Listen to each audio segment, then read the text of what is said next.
Hello, we are back.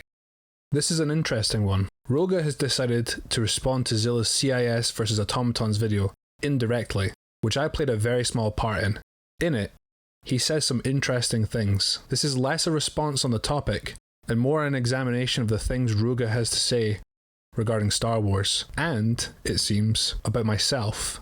If you want my take on the whole Automatons versus CIS debacle, I haven't really been following the back and forth between these two before this video. My stance isn't going to change much from what I lay out in this short epilogue, where essentially I put forward the idea the Republic could fold the Helldivers in half, more or less from the day the Republic was founded, and the Automatons won't be much different. I'm not really interested in it, though if in the recording of this, there's anything he says which I take issue with, and based on previous encounters, there's a high chance of that happening, I will include it. My issues will be, as they have always been, that Ruga has a lot to say for a guy who knows very little on the topic. You, who are listening to my voice right now, I sincerely believe you probably know more than he does about Star Wars, even if your lore content is reading Wikipedia articles. Perhaps even more so than any video I've made prior, I really think this will expose not only how little he actually knows, wait for the end, but also how paper thin his arguments really are. And how, for a guy who fancies himself the jester, when that's a convenient shield for any criticism he may face, he also wants to be taken seriously at his word.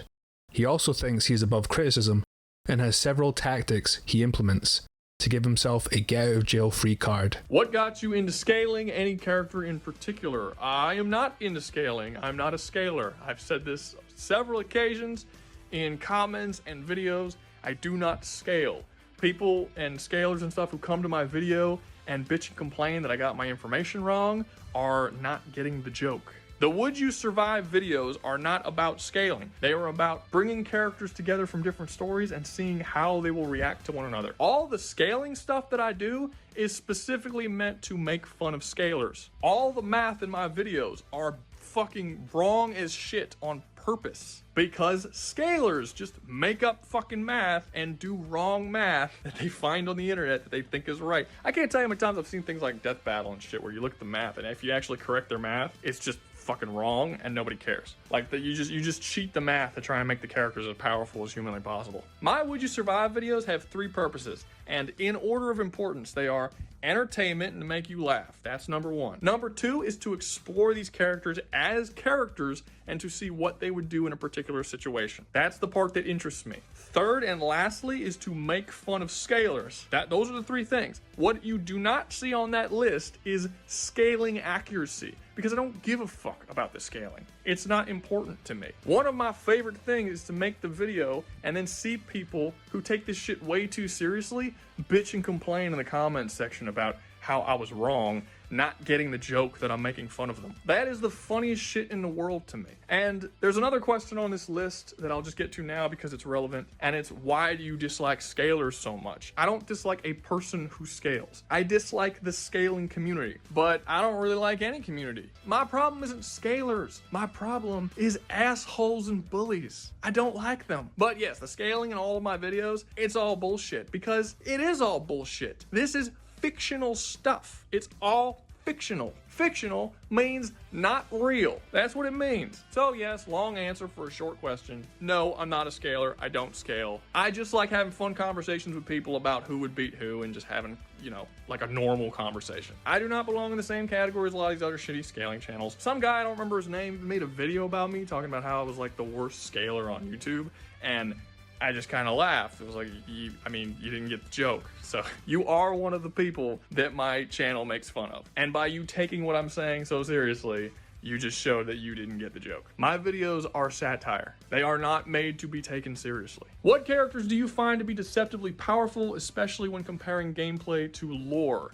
I'm gonna pick the obvious answer, Kratos. Kratos, if you just play the game and don't read any of the backstory shit, it's a completely different level of power. Like, you would not think through playing the game that this dude can like crush universes. This to me is the most obvious example. Like, even if you don't read the novels where he's even more powerful and just read the lore of the... It's important to note, as I have always assumed, that Ruga is an entertainer playing a character. There is a clear tonal difference between what little of his debate streams I have seen and these long-form rambles, which he posts at a pretty impressive pace. I could not possibly match this output of content.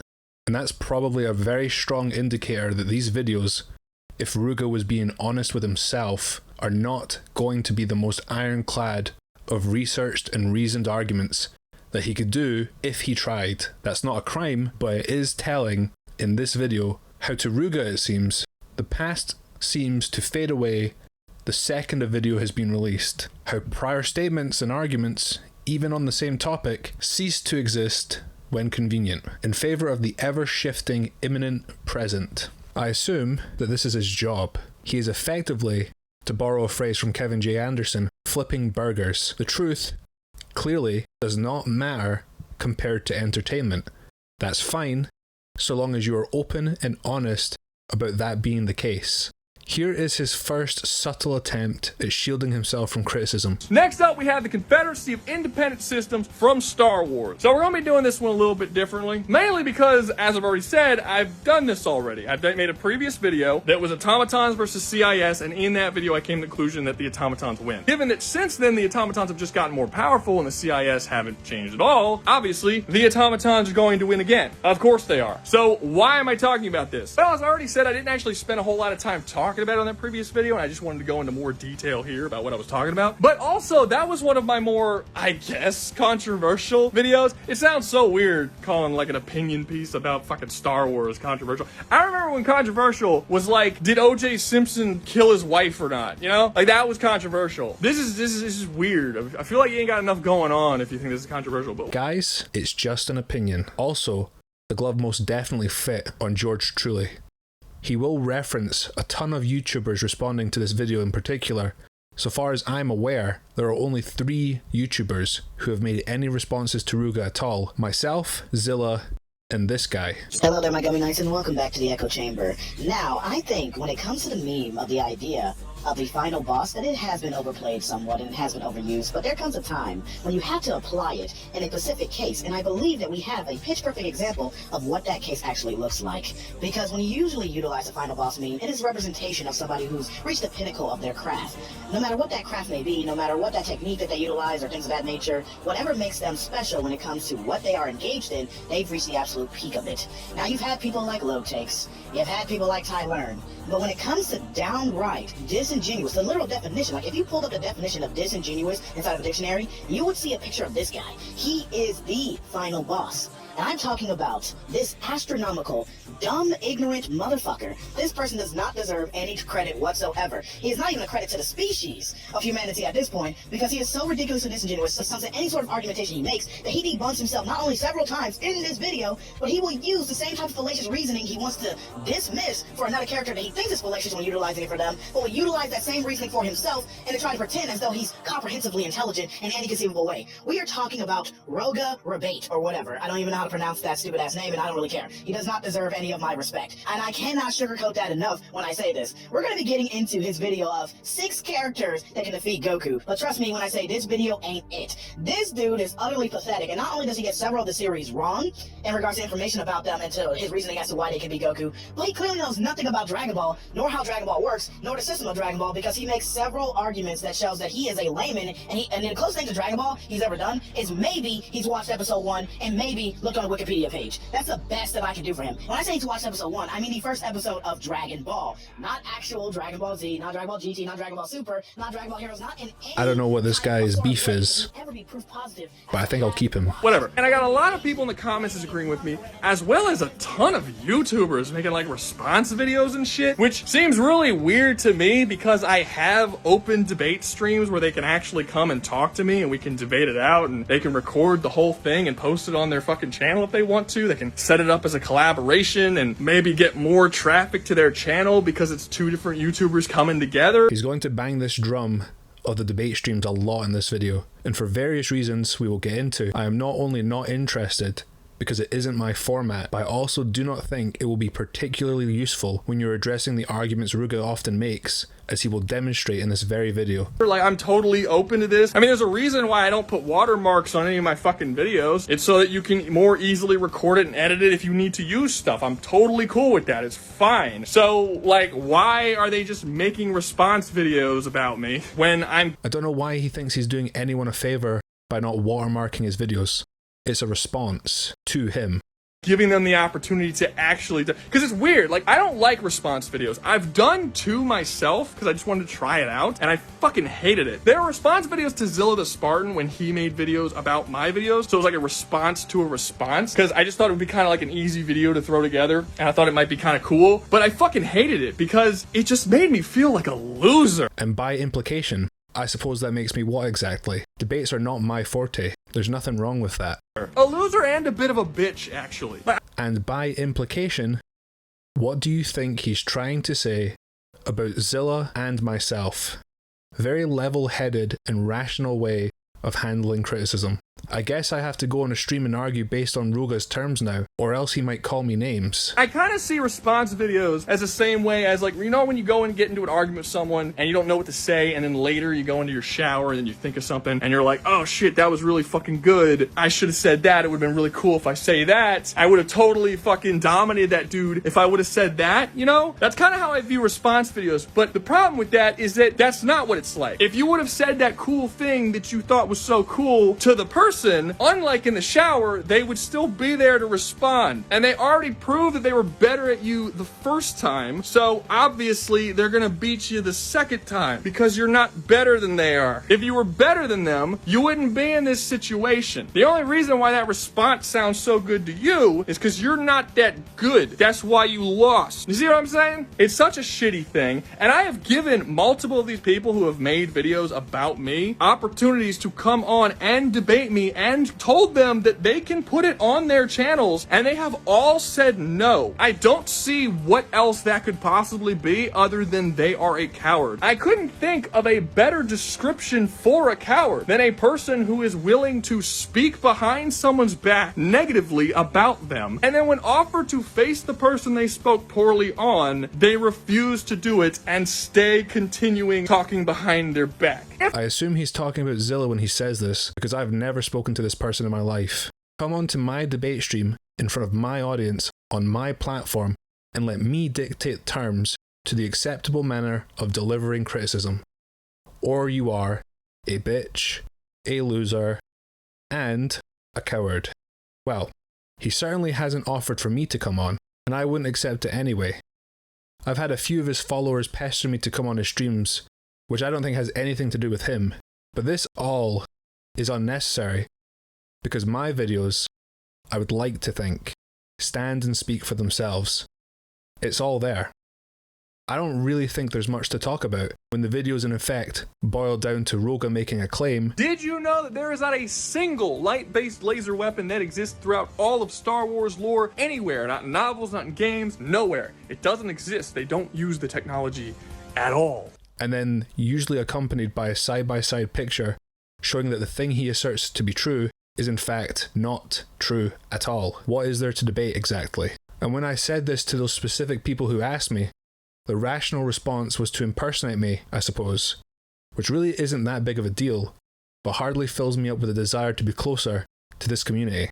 If there's a better descriptive word for a coward or a bitch, I don't know what it is. I have never, in my entire YouTube career so far, over 400 videos, never have I specifically called out any individual person by name for the sole purpose of shitting on them. Not once. I made a response video to Zilla twice, who said some stuff about me first, so I responded, and that's it. Anyway, now that we've gotten that out of the way, let's get on to the video. I saw a video from this YouTuber right here, Ruga Rabid, if that's how you say his name, I don't know. He's a funny guy, and I agree with some of his takes, but I respectfully believe he grossly underestimates certain factions or characters and sometimes doesn't even seem to do research before talking about them. So I am once again giving out this open fucking invitation to anyone. If you are a YouTuber and at any point you made a video shitting on any of my opinions, come to the fucking debate stream and we can debate it. If you can't do Saturday, we'll do another day. I will debate on any topic at any time. If you are a YouTube viewer and you watch a YouTube channel that you know for a fact has called me out, clip this video and send it to them. Make sure that they know that I'm calling them out out, even though, trust me, they already fucking know, and you will be given a chance to prove me a complete fool and prove the absolute supremacy of your opinions. And I understand a lot of you guys aren't gonna want to do this because, you know, you might be a YouTuber and you're coming up and you have a nice solid chunk of subscribers and you've been able to fool them all into believing that you know what the fuck you're talking about. And I get it, nobody wants to be made out to be a hack. Very poor choice of words, as we are going to see shortly. But you did start this. I haven't called out anyone. Even now, I'm not calling out anyone by name. All you motherfuckers have called me out by name. So pull your fucking tampons out and let's get this shit started.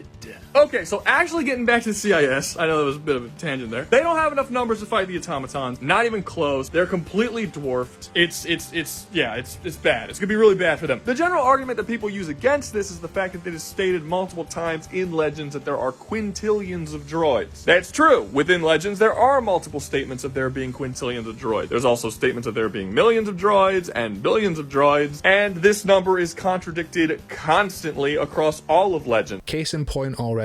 If you have come from Zilla's video, do these images look familiar to you? They should. They are the exact same pictures. Any beef with Zilla is none of my business. But the first thing I knew instinctively that Ruga showing sources for anything was very bizarre. And lo and behold, there you have it. What was he just saying about convincing people you know what you're talking about? Because, you know, you might be a YouTuber and you're coming up and you have a nice solid chunk of subscribers and you've been able to fool them all into believing that you know what the fuck you're talking about. And I get it, nobody wants to be made out to be a hack. It seems very funny to me to insult someone and then rip the evidence he uses in his video and pass it off like you yourself found them or did any research of your own. All the while, mind you, completely ignoring the great lengths Zilla goes to addressing his previous video. My personal issues with Ruga have always been, just do some research. At least you're posting sources now, but there is a small issue with this epiphany. It's not what you said last time. We do actually get numbers of how many droids there are. In the Clone Wars movie, it is specifically stated that there is 1.2 million units of clones. And in the Clone Wars TV show, they say that there's 100 droids for every clone. That's 120 million droids. Now, is it possible that they grow from there and by the end of the war there's far more droids than that? Of course there is. But the war only lasts 4 years. How many droids did they make in that 4 years? The current galactic war has been going on for over a year, but they have significantly more factories as they have tons and tons and tons of whole planets that are devoted to making them. The only number we get in the entirety of Star Wars fiction for how many droids there are is just over 1/10 of the automatons that have died in the last year. That does not include the full army of the automatons. The numbers in Star Wars, while I do think is dumb, is very, very low. It's in the millions to tens of millions to hundreds of millions. This is why I never really expected Ruga to do any form of response video to me. The evidence is typically there for you to see, and if he did respond,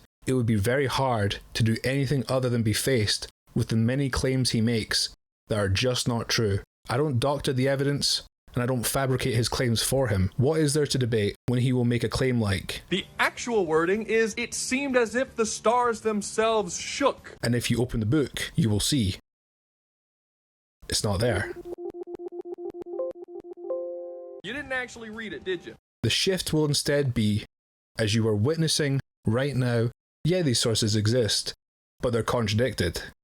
Now, instead, it is on you to meticulously justify their existence, or I will simply disregard them. Guys, the CIS fucking suck. They're awful. They're really bad at what they do. And because they suck so bad, but there's still like, I don't know, 6 or so Star Wars fans left, they don't like to admit that they suck so bad, so they like to make up a bunch of stuff of what the CIS can do and how awesome and amazing and overpowered they are, when in reality, they suck. So this section of the video is really just going to be me going over like how they suck, why they suck, and how all-encompassing that suckage is. So first off, one argument you'll hear a lot of people saying when they're trying to talk about the droids is they're insane over-the-top numbers. There's so many droids. Oh my god, there's quintillions, I've heard people say. Quintillions of droids. This is completely fabricated. It's made up. We have no actual number for how many droids there are. I don't know why I keep seeing this number, quintillions. It's not the only number I've seen. I've also seen quadrillions, I've seen billions, I've seen hundreds of billions, I've seen octillions. Every time you see a conversation going on where people talk about the CIS, it's always some ridiculous over-the-top number, but it's also always a different number because in reality, Lucasfilms has actually never come out with a legitimate number. We don't know how many CIS droids there are. We don't know how many planets they're in control of. We don't know how many factories that make droids exist. We don't even know how many different types of droids there are. There's so little information that we have in terms of just how big this military is that there really isn't even much of a point in talking about it, but people always want to talk about how insane their numbers are. The only thing that we know is that they outnumber the clone troopers. The problem is that we don't know how much they outnumber the clone troopers, and we don't know how many clone troopers there are. I've seen claims that droids outnumber the clone troopers 1 to 10. I've seen claims that they outnumber them 1 to 1,000. It's always different. And again, the official stance of Lucasfilms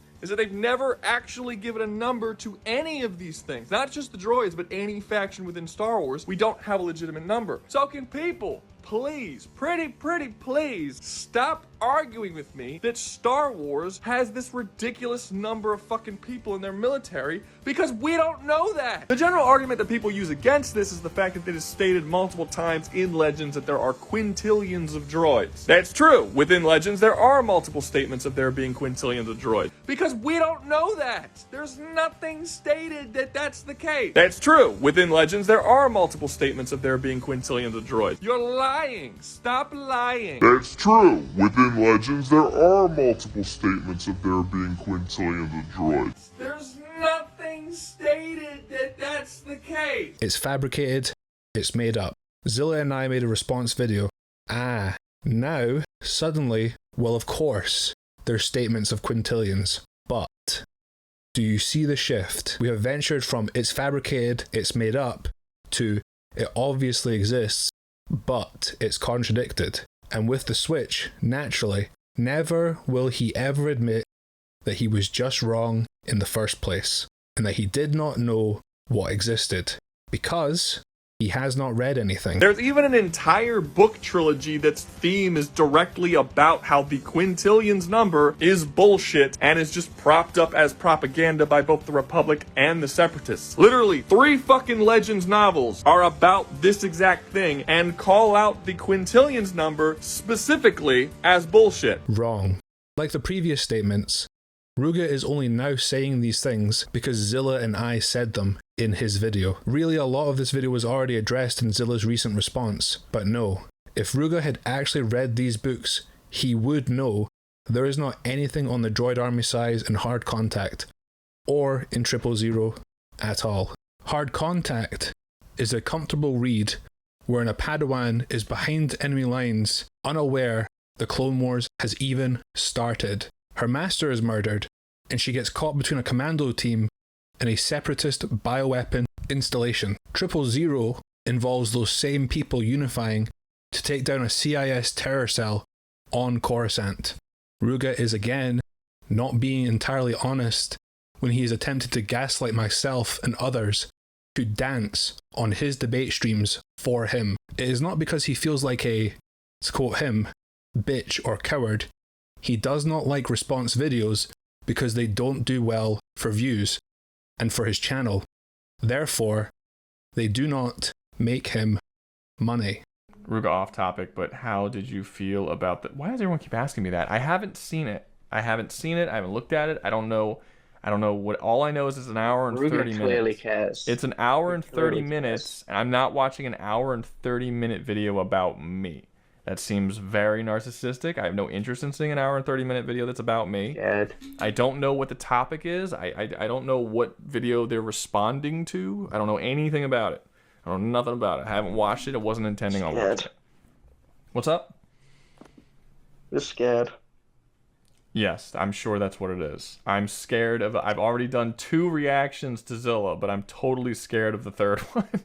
For sure, that's what it is. It's just that Because the third's the charm, right? The third one, that's the one where they're gonna get me. Yeah, yeah, the third video is gonna be done. That must be it. That must be the one. You're finished. Also, I mean, look, I reacted to the first one that he did for two reasons. One, the video he did that was a response to me did really well. It was like it had like 50,000 views, so that was good. Also, it was it was relatively short, so it didn't take me that long to actually respond to it. And doing a response video is shorter than doing my normal stuff. So I was like, all this stuff, I was like, oh yeah, sure, why not? Let's do it. I also responded to a second video, which did horribly on my channel. So, I mean, I don't have any sort of reason to do another one. And it would take way less to respond to an hour and a half video. How long would that video be? I mean, mine would be like 2 hours trying to respond to all of the... No, I'm not doing that. It's ridiculous. And it would get like no views. Absolutely not. I'm not doing that. I mean, how many views does How many views does the video even have? Couple hundred, couple thousand? It wouldn't be worth me doing it. The response video to another video always gets less than what the original was. So if he made a video and it has like 2,000 views, my video... 1.5K? Yeah, what the hell am I responding to that? An hour and a half video that has 1,500 views for? It'd be a waste of my time. It's a reply to your original video, not to your newer reply either. It's weird. I don't know what the original video is. It wasn't a reply to your reply video. It was a reply to your original Helldivers and Oh, and they Covenant? the fucking CIS. Yeah. Yeah. Yes. Yeah. No, I mean, cool. I guess it's not. I don't have interest in watching an hour and a half video about me. I don't think it's worth your time personally. No, I don't. And I'm not saying that as like, oh, I'm above them. I'm just saying like, if I make a video, I'm not going to watch an hour and a half video on me for my own leisure. And if I do watch it, it's going to be for the channel. And the video that I make from it won't do well. So why would I do that? Like, I just don't have any reason to do it. I'm not trying to say, like, it's not worth my time. Like, oh, this little bitchy channel that's, like, however small. That's not what I'm talking about. I'm just saying, just in general, it's just not worth it.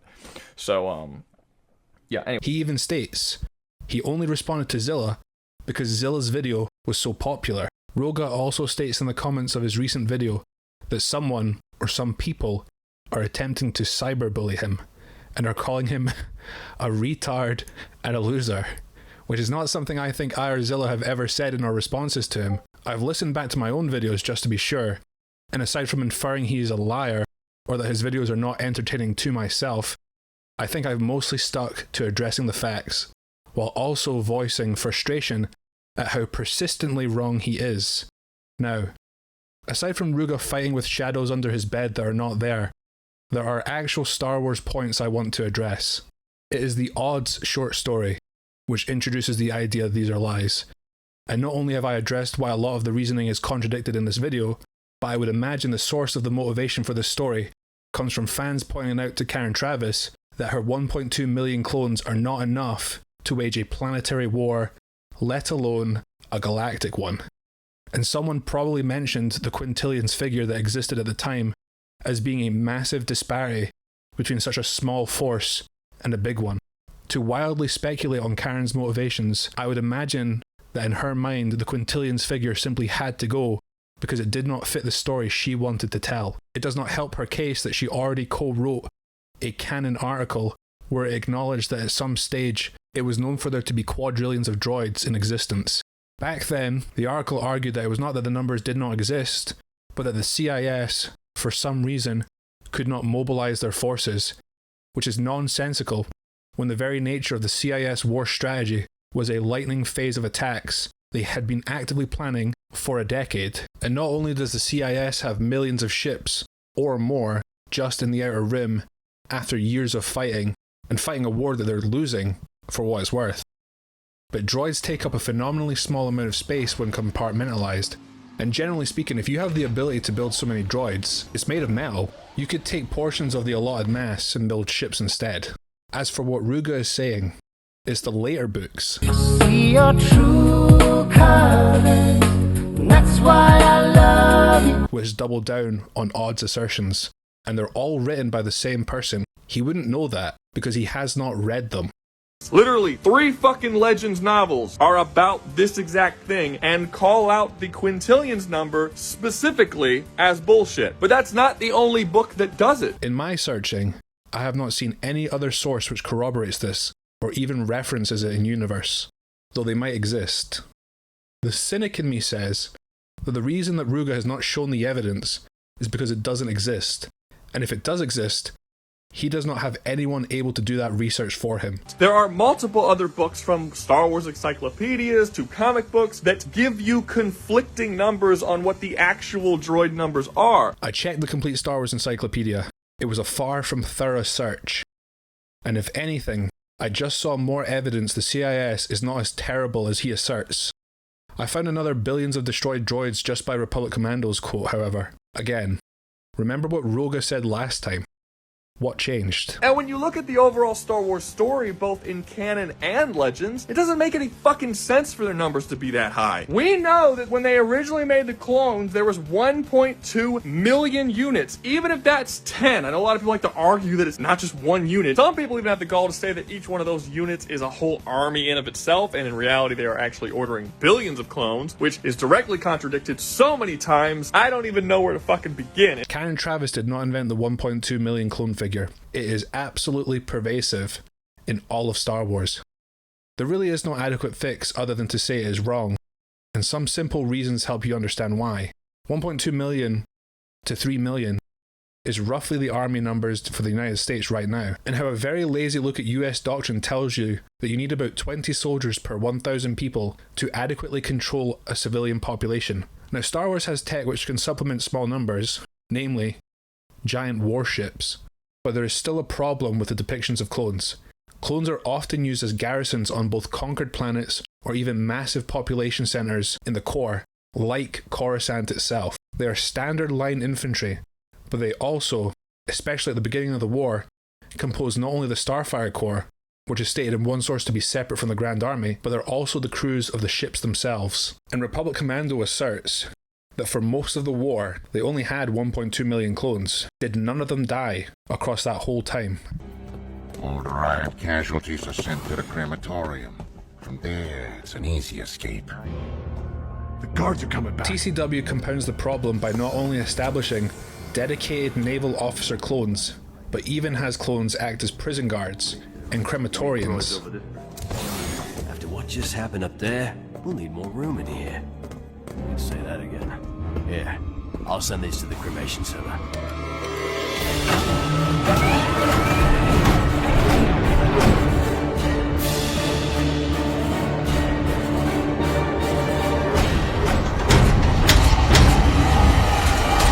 Hey, wait. Looks like a couple of them are showing vital signs. Alright, I'll check it out.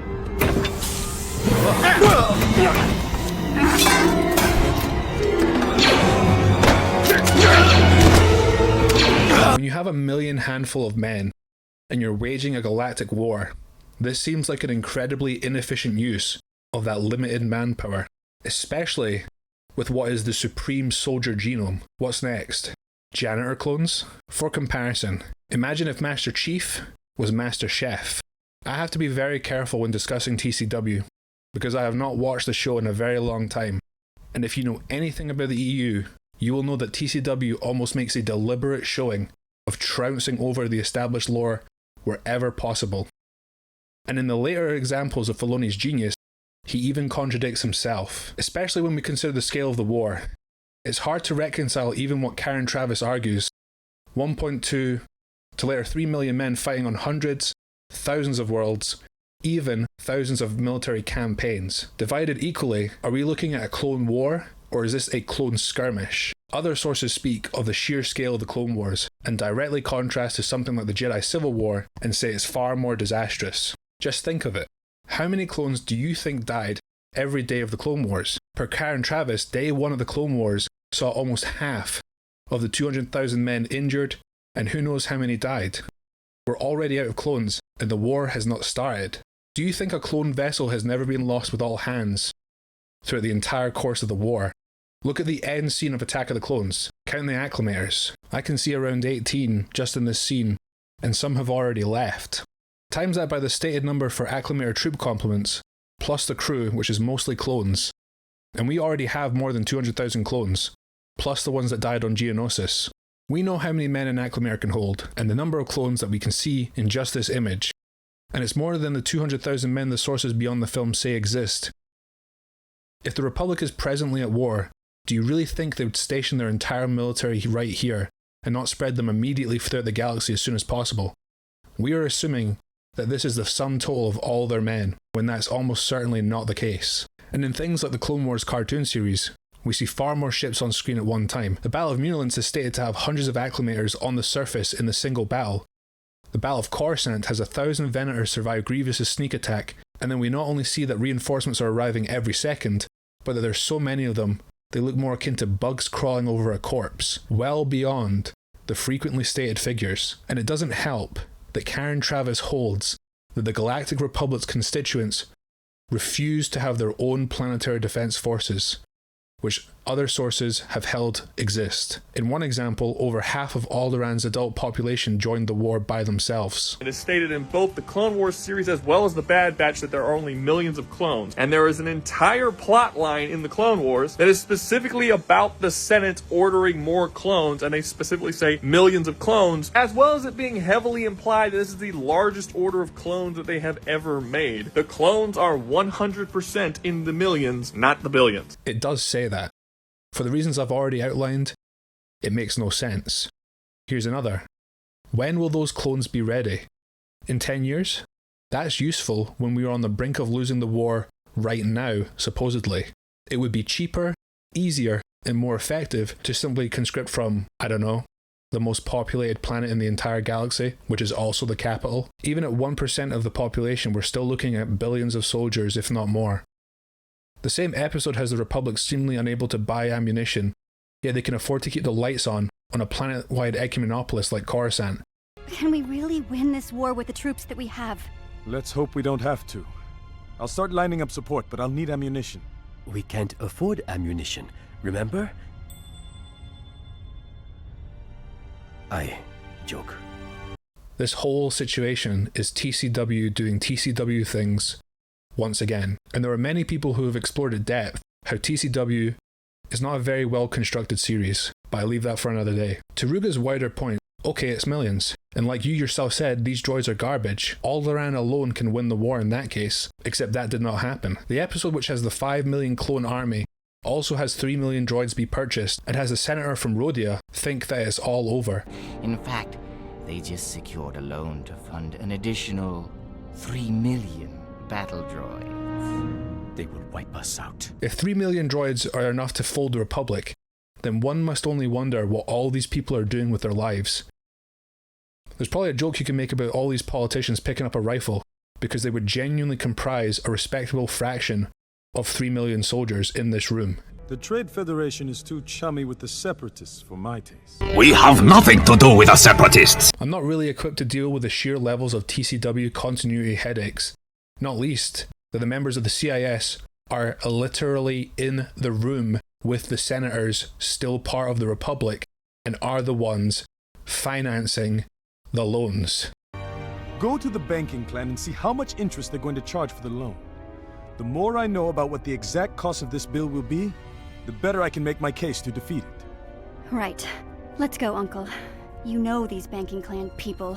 Plus, you owe me for telling such a bad joke.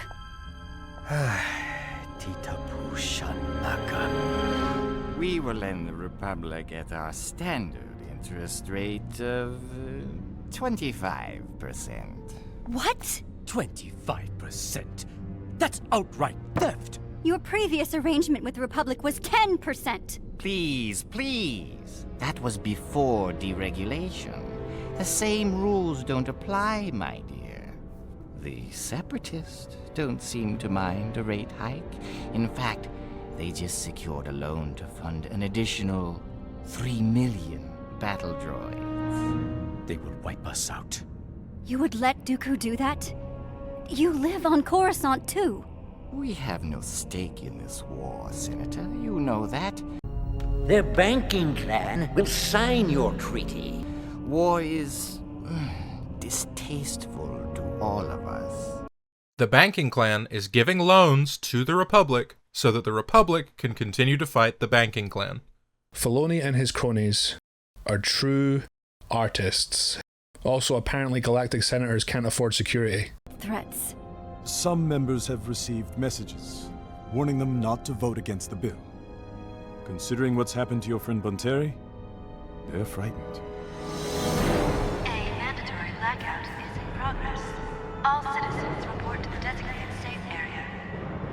A mandatory blackout is in progress. All citizens report to the designated safe area.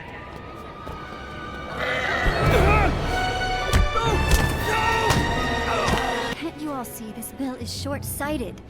Millions of clones won't win this war. The only winner will be the banking clan. They want to pass this bill so badly, they're using scare tactics to sway votes. I am not intimidated, Senator Amidala. Then why are you voting for additional troops?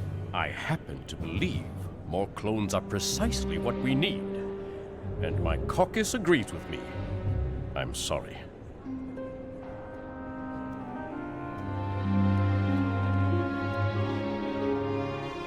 Uncle Ono, what happened? Two thugs jumped me, but I am fine. This is outrageous. Something has to be done. But sure, let's just pretend it's 10. Okay, fine, 12 million clones, whatever. Count Dooku says at the beginning of the Clone Wars that there's 100 droids for every one clone. That's 1 billion droids. Now you might be saying, okay, well that's just the start of the war and then they produce more as the time goes by. Yeah, sure. The only problem with that is that in Season 2 of Clone Wars, which is directly stated to be 1 year into the war, Clone Wars only being 3 years total, there's a whole fucking plot point where the Separatists have to go and buy more droids to bolster their army because they are running low. This is clearly shown to be something they don't want to do, but are forced to. And the number of droids they buy is 3 million. Your previous arrangement with the Republic was 10%. Please, please. That was before deregulation. The same rules don't apply, my dear. The Separatists don't seem to mind a rate hike. In fact, they just secured a loan to fund an additional 3 million battle droids.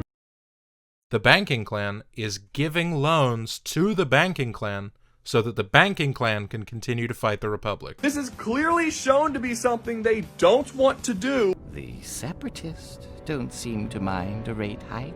Clearly shown to be something they don't want to do. Ruga, who do you think makes the droids for the CIS? May it, per happenstance, be the corporations that comprise it? It's contradicted by other sources. Shocker. TCW is infamous for doing that. Like this one. See the Veners? Do you see the Proclamators? Each Proclamator has around 1.5 million droids. Count them. Basic research. If they had quintillions of droids, 3 million would not be a necessary purchase to bolster their army. That's like trying to bolster the Allies during World War II by buying a single bullet. It would make no fucking difference. And again, this is 1/3 of the way through the war. We know that Geonosis is the location where the most amount of droids are being produced for the Separatists. We know this because the Separatists literally call it their prime droid foundry. Geonosis is considered outdated compared to other factories. And it was toppled in a single battle over the course of a couple of days, attacking one location on the planet. I've heard people argue that on Geonosis there were thousands of fucking factories all around the planet. No, there's not. Yes, there are. We see the whole battle on screen. It's literally one location. No, we don't. We don't see that at all. And games like Republic Commando suggest it is truly a planet-spanning conflict.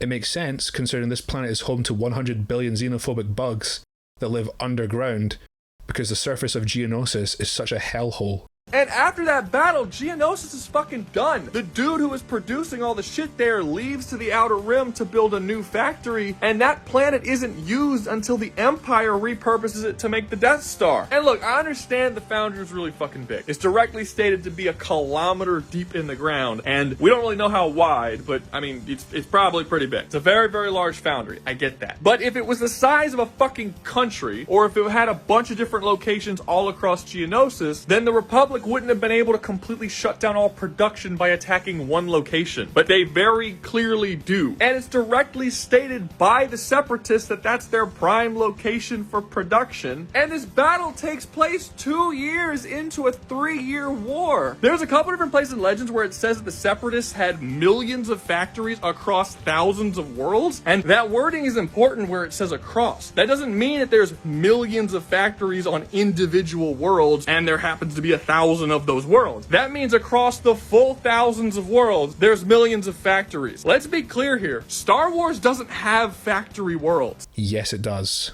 And worse still, is the ICS introduces the idea the CIS effectively use von Neumann machines, or self-replicating factories. A major part of CIS invasions, according to this source, is that they actually carry the means to maintain the war effort on the very lucrahulks they rode in on.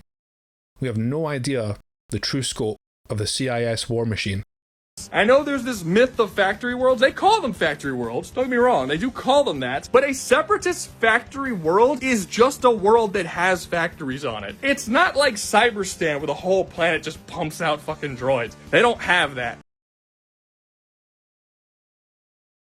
I mean, shit, even if they did have millions of factories on individual worlds, on thousands of worlds, that still wouldn't designate any of them as factory worlds. You know how many factories Earth has? 7.5 million estimated as of 2025. By Star Wars standards, our planet would be considered a factory world. Now, a lot of people make the argument that it doesn't make any sense that a galaxy as big as Star Wars has such small armies, but I don't really see why not. Like, the numbers in Star Wars, while I do think is dumb, now, a lot of people make the argument that it doesn't make any sense that a galaxy as big as Star Wars has such small armies, but I don't really see why not. Like, a lot of people have an issue with there being 1.2 million clones for 1.3 million planets that exist within Republic space. But before they made the clones, which they just made, they didn't have any clones, which means they had no army for those 1.3 million worlds. So why is it so weird that they now have a very small one? Also, that 1.3 million worlds in Republic space bullshit, that's misleading as fuck. Because how it's actually worded is that there's 1.3 habitable worlds in Republic space. That doesn't mean every single one of those planets are habitated. The Essential Atlas holds that there were millions of planets shortly after the Republic was founded,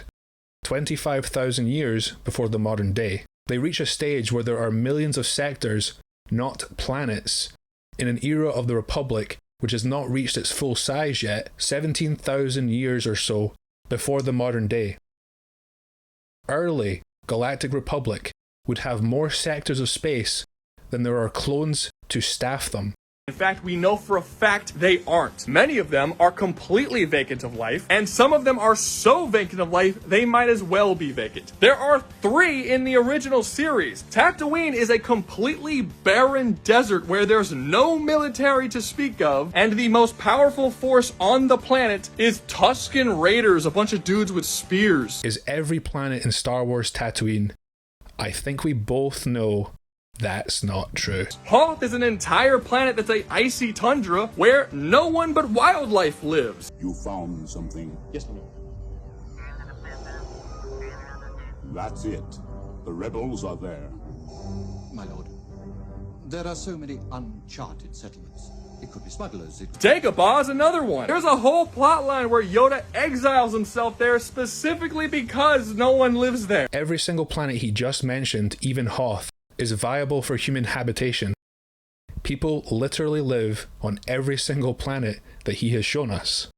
Even dustbin worlds like Ryloth, where the surface tries to fry everything on it, has ecosystems underground. This is the case across all of Star Wars. There are tons and tons and tons of planets where just no one's living. There's like 20 different fucking stories of Jedi that go on the run after Order 66 and go to a planet where there's no life. We see multiple of them in Jedi Fallen Order. There's like 3 planets in that game that has no fucking people living on it. This is very common. Most of the worlds in the Star Wars universe are barren. This is explained in detail in Star Wars Legends, way before Star Wars movies ever existed, like way predating that. The Republic was a much smaller empire, but suffering from massive overpopulation. It was suffering from bureaucratic inefficiency, because it had more planets than it knew how to deal with. That's why the Senate was restructured many times, as was the definition of what a sector was, and therefore, what a senator represented. So they decided to start spreading across the galaxy, reaching all the way to the Outer Rim. Ruga, this is what made the problem worse. Please read. Which caused a bunch of additional problems because now none of their planets were particularly habitated, and it started seething corruption and all kinds of other problems came up. And then everyone started arguing on what was considered a sector under whose authority because of just how spread out they are. And they had to keep lowering the requirements of what planets were populated enough to actually be a part of the Republic, which, by the way, Tatooine was accepted as a part of the Republic. It's controlled by the Hutts. You can't take a Royal Highness there. The Hutts are gangsters. Keep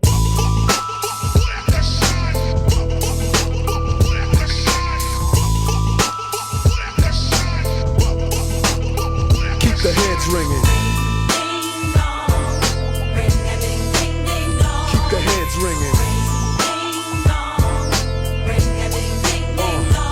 Which shows how low their fucking standards were, because there's almost no one fucking living there. This is all a part of the story. Every time we do get massive numbers for a major battle that happens in Star Wars, the numbers are pathetic. Like one of the battles of Geonosis, I don't remember which one it was, but we actually do get the numbers. We get like 200,000 clones and like 1 million droids. Why are these the numbers that are going to war if they literally have quadrillions and the fucking clones are in the hundreds of millions or fucking billions? Like everyone thinks that all these numbers are way higher than they are, but all the stories tell us otherwise. Where are you guys getting this other than 1 or 2 statements of quadrillions that is immediately disregarded in other stories? I mean, just think about it on a character level. One argument that people like to use, which is correct to an extent, is that Palpatine doesn't actually want to win the war against the Republic, so he's just not using most of the droids. Okay, fine, yeah, that's true, but that doesn't explain why the droids exist in the first place. If Palpatine doesn't want to win the war and has no intention of using the droids, and the Separatists are known to be incredibly cheap, the reason why they make B1s and B2s instead of these significantly superior droids that exist, like the commando droids or those fucking Jedi droids that can use lightsabers or shit, is because they're cheap and they don't want to waste the money. So if they're that cheap and that frugal, and Palpatine doesn't want to win the war, what is the point of producing quadrillions of droids they're never going to use? As I mentioned,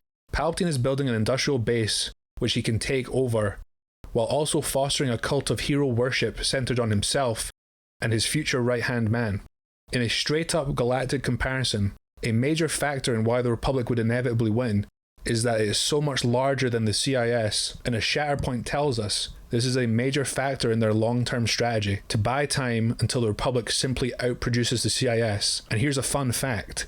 The 2 biggest droid producers in the galaxy did not join the CIS. Why would the Separatists, who we see complaining constantly throughout this war of how expensive it's being, just continuously pump out more expensive droids to chuck into a warehouse somewhere and not use ever? What was the purpose of this? It just straight up doesn't make any sense in universe. The films contradict it, the books contradict it, the comics contradict it, the characterization of everyone involved with the war contradict it. People who argue this number are doing one of 2 things. Either 1, they're just Googling the quadrillions number to try and confirm it, and they don't actually look at anything else. They're not actually really big on the series. Or they see all of the numbers, they're aware of them all, and they're just choosing to pick the one that's the biggest and go with that one, and they're hoping no one notices. For people watching, please sear these exact words into your brain. Because I don't feel like you can get into all of this different stuff and read all this different information and come to the conclusion that, oh yeah, 100% it's quadrillion, and not at least bare minimum second guess the possibility because of how many times it's contradicted in the story. In all honesty, I could stop the fucking video right here, because just due to this number disadvantage, the droids are losing bad.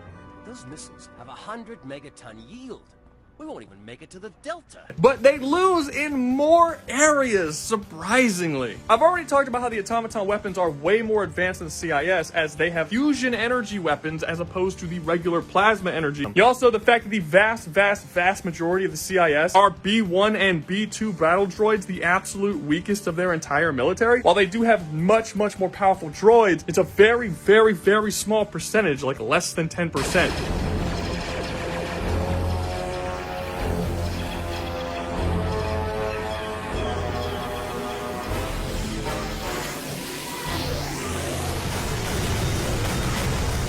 And basically all of those droids are super specialized. Droids like the commando droids are never put in a field of open battle. They're always put on Black Ops missions. On actual battle, the stuff you have to deal with is nowhere near as impressive as the automatons.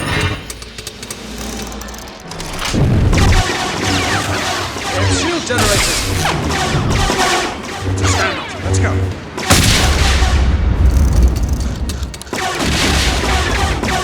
Who, while you play on the lower difficulties, you'll just face troopers, but when you're playing on the higher difficulties in the brunt of automaton forces, there's barely any troopers to be seen, and you're basically fighting a bunch of mini kaiju automatons. The most powerful units of the automaton collective are significantly more common than the absolute best one in the CIS. And yes, I know the CIS aren't just droids. There's a bunch of other littler factions that rule over different planets that exist within Separatist space, but yet again, this is a massive minority of what their actual military entails. The vast majority is B1 and B2 battle droids. Everything from their tanks to those little fucking spider walkers that look like they have the mosquito faces whose name I'm forgetting. All of those things just aren't as impressive as the tanks and technology that the automatons possess. The automatons' ability to stretch across the galaxy and literally just rip data from their enemies and learn all of their enemies' secrets and steal their technology and learn about their war strategies is something that the CIS just straight up can't deal with. They don't have the ability to do that at all, in any way. Literally every time in Star Wars a character has to go and steal data, they have to like actively show up there and take it. They don't have the ability to just steal that shit. They also don't have the ability to resist things like EMPs or communications getting shut down or any of the weird tech bullshit that the automatons can do, the jamming signals and stuff. We've got to be able to get some kind of a reading on that shield, up or down. Well,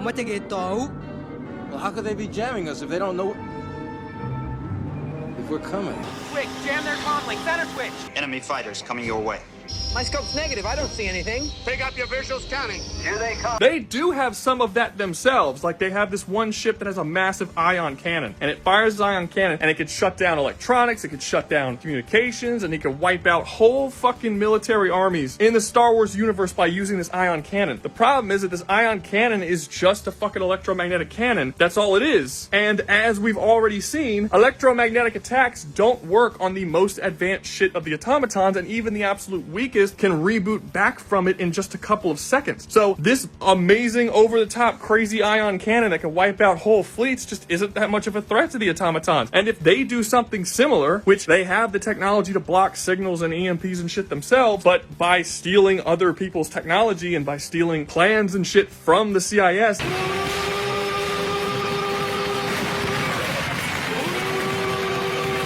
they can learn to produce that cannon theirself, that will be way more effective against the CIS than it would be against them. Pretty much every single category where you look at the CIS and you look at the automatons are just straight up better. There are some things that the CIS have that could be useful, but the way that it's portrayed in the series, it's not as useful as it should be, and at the end of the day, it just won't be that useful. There just isn't much here for them. They have a smaller army. Their army is made up of more of their weaker units.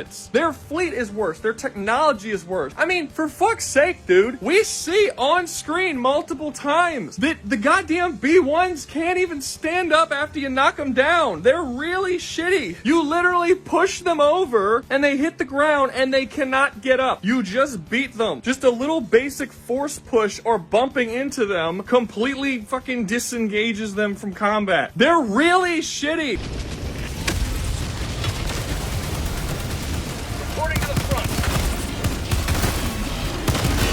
They're really shitty.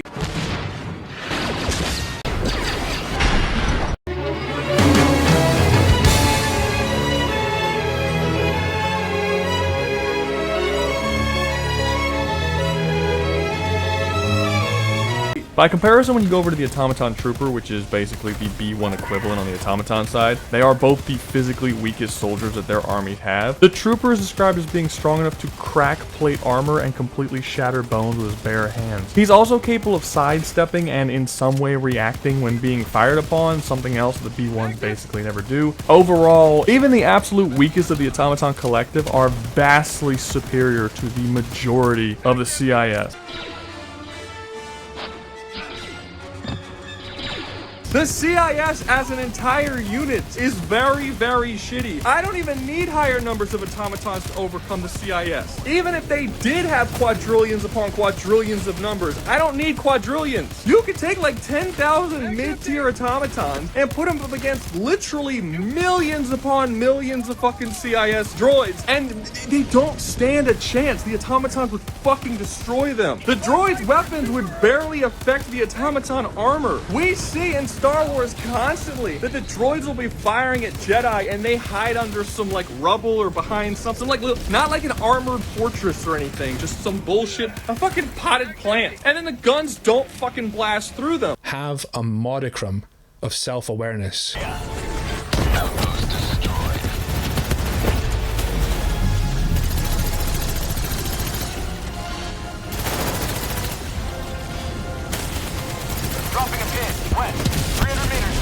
The thing with Ruga's arguments is often what he is using to downplay one side can always be used on himself, on the side he is trying to prop up. The Republic Commando standard rifle is able to destroy dwarf spider droids, which have starship hull armor plating, and can even take out the bigger ones with focused fire and other sources. Here's a statement that says the standard B1 firearm is equivalent to those weapons. For those of you who have seen my LAAT video, remember, they have shields. Here's what a B1 rocket trooper is able to do.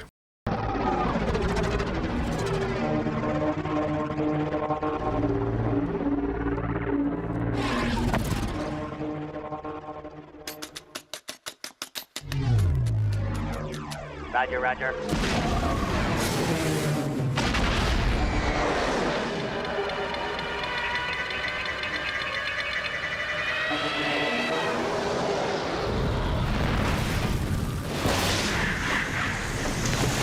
Whereas in Helldivers, even the mid-tier automatons are so heavily armored that a lot of your light armor-piercing rounds literally won't affect them. Oftentimes, your medium armor-piercing rounds won't fucking do shit. And let me remind you, every single weapon that Super Earth uses is in some way an armor-piercing round, even the light armor-piercing round. There's only like 1 or 2 guns that aren't, like I think the pacifier is not. But the vast majority of them are armor-piercing rounds. All these plasma weapons and laser weapons and shit just don't go through a lot of automaton armor. And they're more impressive than the droids' weapons by a lot. I understand that I haven't gone over every single little thing that the CIS have in their military, mostly because I've already gone over quite a bit of it in the past. I get it, there's like 60 different types of fucking droids and like 40 different types of tanks and fucking warships and shit. I know. I'm not bringing them up in this video because I'm unaware of them. I'm not bringing them up in this video because I looked over all of them and came to the conclusion that it wouldn't have made a difference. Because it very clearly wouldn't have. There is no getting around that the quintillions number is incredibly inconsistent and countered in multiple areas in both Legends and canon. There is no getting around that the vast majority of the CIS military is B1 battle droids and B2 super battle droids. And when I say the vast majority, I'm not talking about 60 or 70. I'm talking about like 90-95%.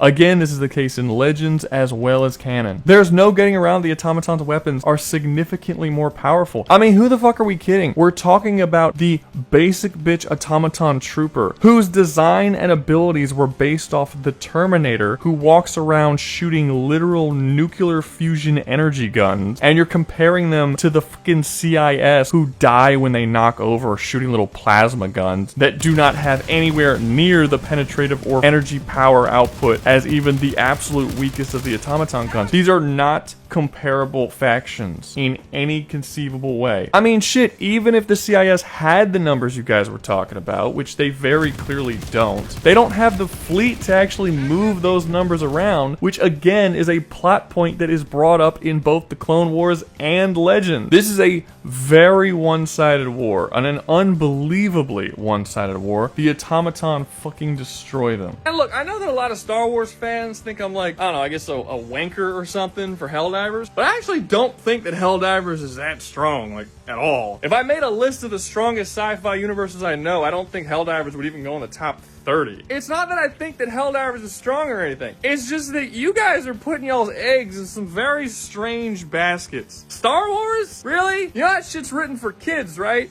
And you just made a 40-minute video talking about how one of the factions is garbage. And this is one of many videos you've made. What does that say about you exactly? Are you a kid? Are you the only one allowed to talk about these topics? Star Wars is like a series that you get into when you're a child because you don't really know much about sci-fi or sci-fi fantasy, and you get really into it. It's kind of cool, and then you grow up, and then you kind of lose interest because it's way too simple, and there isn't a whole lot to it. And you start getting into the more complex and interesting sci-fi concepts of other series, and you move on and enjoy other things. I don't care what you like, dislike, or think is super powerful or super weak. I just don't care that much about what people I don't know think. But your enjoyment of something does not make that thing stronger or better. You see, there's a difference. This was actually always the case for Star Wars, but now at this point, there's more bad Star Wars than there's good Star Wars. And leaning super fucking hard into the Legends shit, which is so convoluted, constantly conflicts with itself, and honestly isn't that good. It's just like, what are you trying to prove, you know? Well, that's another video, I suppose. Ruga simultaneously wants to have this veneer of being the jester that points and laughs at everyone else because it gives him a bubble of safety when it comes to criticism. He's not being serious, he says. He's just baiting you. But then at the same time, do not dare point and laugh at him, especially when any cursory research shows he actually knows very little, and he cannot just admit it. To be clear, that's not the intention of these videos. He is just wrong, and speaks with authority when he doesn't have any. That's all I have for today. Hope you enjoyed the video. If you did, make sure to like, subscribe, comment, share, join the membership, and hype the video. Remember, all of these things help the algorithm find the videos, and I would greatly appreciate it. On the screen in front, you can see 4 different... I do think that when this is your job, and you're making money off of other people, you owe it to your audience to have a giant disclaimer to make them well aware that a significant portion of what you assert is just made up. I probably would not react to Ruga at all if he underscored this video by saying, by the way, this is all just vibes. Something to be noted while I'm here, a minor but interesting thing. I have not played this platinum bar related scenario, but supposedly when Ruga was talking about how the Helldivers can casually throw 500 kilogram weights like it's nothing, he was using an in-game glitch to make the throw look more impressive than it actually is, as another example of how Ruga deceives his audience. Hey Ruga, if you please, can you explain or clear up my confusion for those Helldivers strength examples? Because with the platinum bars throw, isn't that a game glitch? As far as the strength feat, it is a glitch. But, as the developers have said, that if it is being done in the game, it's something that the characters can do. So, it's technically considered canon that they could fucking chuck it. And saying it's a glitch is kind of... I don't know. I'm not sure if I buy that. I mean, yes, it requires you to do this weird map thing, but I don't know. It still works. You still do it. At this point, it's become a meta of the game. That's how you move the bars to the thing closer instead of picking it up and slowly walking over there. Everyone uses the glitch to chuck the bars. So, you know, the developers know about it. They haven't fixed it. They've stated that if it happens in the game, it's considered canonical in their universe. So as of right now, it's widespread enough that I think we can consider it as canon. Yeah. And there's other stuff that we've seen you be able to do strength-wise that is actually more impressive than that. So I just don't really think... I don't think it's a stretch to say it. Now, if a developer comes out or someone comes out and says that it's not, then obviously I'll go with that. But it's not really... It's not that big of a leap to say that they can do that given all the stuff that we know about them outside of it. That's just like one point, but I mean the fact that they aren't killed instantly by being crushed by hive lords and shit, or are capable of punching through, you can literally outbox a fucking automaton destroyer. Aside from his flailing, I still have no real thoughts on him personally. He's playing a character. I just wish he would do research of his own. And it's fair to say that if these problems exist with his analysis on Star Wars, it probably exists with a great deal more franchises he covers. The last thing I will say on the topic is this. Ruga. It is okay to just admit you were wrong and made a mistake. But next time, instead of sending your minions for sources, you could have just asked. You're getting tired of me constantly bringing up this absolute fact about Jinpachi actually being possessed by Inferno? Well, that's too goddamn bad. This is my channel and I can do whatever the hell I want. I can spend 3 hours talking about horse dicks if I want to. This is a free goddamn country, and as a free country, you are perfectly willing to go out and make your own YouTube channel where you can talk about whatever kind of dicks you want to.